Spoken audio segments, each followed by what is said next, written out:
Hi, in this video I will show you how to solve decode string. The question says, given an encoded string, return its decoded string. So an encoded string in our case is, we can take a look at the first example, and it says 3, open brackets A, close brackets 2, open brackets BC. And the decoded string of this encoded string is 3 A's and then 2 BC's. So BC and then a BC. In the next one, it's 3A2, but because we have another open bracket C, then it translates to A to C 3 times. So A double C, A double C, A double C.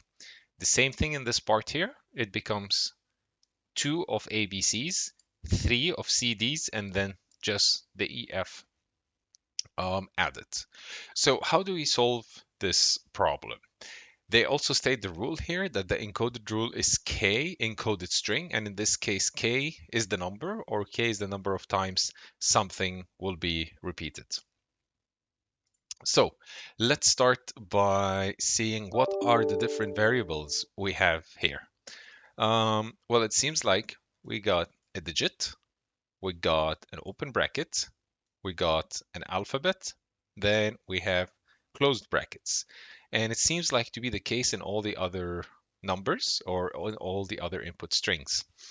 So one can loop over the string by saying for character in S and adding for if conditions where each condition does something when that character is detected. So by that I mean if the character is digit, I want you to do something.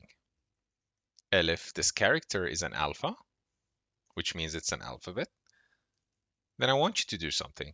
If this character is an open bracket, then I want you to do something. If this character is a closed bracket, then I want you to do something. So we're just setting the foundation here to take care of all the 4 different character types that might come out of here. So what happens if the character is digit? Well, I have to multiply whatever comes after it within a closed bracket by the number of the digits. So that means here it says it's k, so we can say k equal char.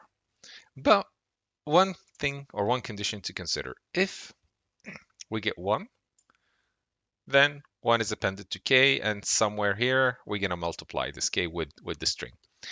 But what if I get 2 or 3, as in 12 or as in 123?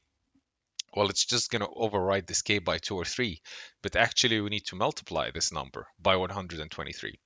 So one way to do that in Python is by saying, let's int this so it's character for sure. We multiply the k by 10 and add the int character. So in the first round, one can say that, let's create the variable up here and let's give it 0. So in the first round, this will be 0, while int char in our case will be 1.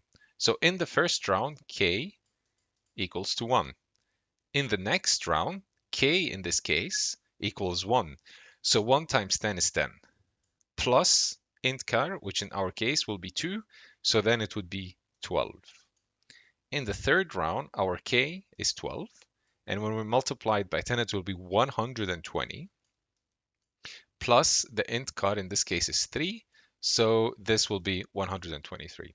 So in this case, we ensure that if we get a value that's more than a single digit, we are capturing all of it and not just the next value. And this is how you usually do it when you iterate over a string and you have integers or float in this case. Okay, so that's for if it's a digit. What if it's a character?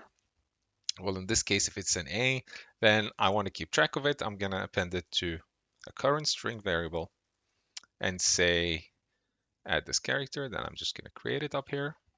So just take it a current string, and then in this current string, I will be adding all the answer. I'll add the decoded answer in this current string. So eventually, I want to return this current string. And then in this current string, I want to include the decoded string. Okay, so what happens if I meet an open bracket? Well, if I meet an open bracket, I want us to append this 3 and multiply, sorry, the 3 here is the k, and I want to multiply that with whatever character is available. So once I meet an open string, it's like, okay, get prepared. We have to do something here very soon. And that means go get me the current string and go get me the k, because you will multiply whatever is stored in the current string by k, which is the number of times you have to decode this character to. So what I can do is I can append this to a stack or a list. So I'll just say stack equal. So when I meet an opening bracket, so let's say this opening bracket is right here, then I want you to get me the current string, which is the last alpha you've captured, or sorry, the last current string, yeah, which is the last character, and multiply it by k, which is the number of times you have to multiply this, and have that ready. And because you've already appended this, you want to reset the k to 0,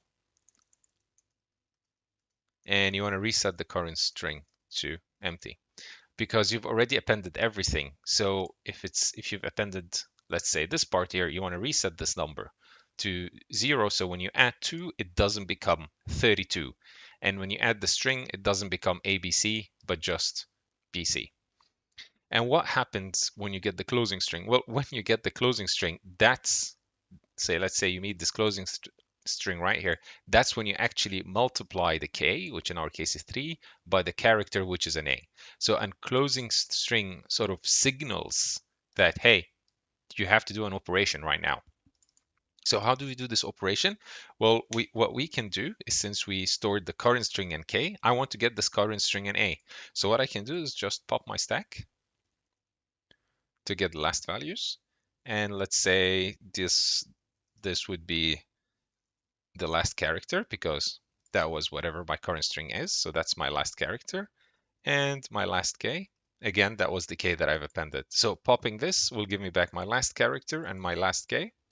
And since I want to return my values in my current string, then what I can do is get me the last character and add that to the last k multiplied by the current string. So let me decode this.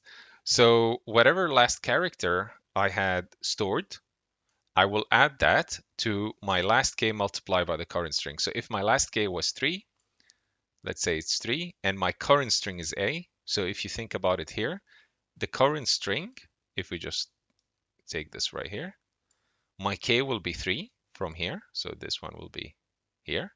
And my current string is a, and my current string will be right here. And what this does is multiply 3 by a. So this will give me a. And my last character, well, in this case, I had no last character because there was no character before here. So this will be empty. So this would be my current string, in this case, would be 3a.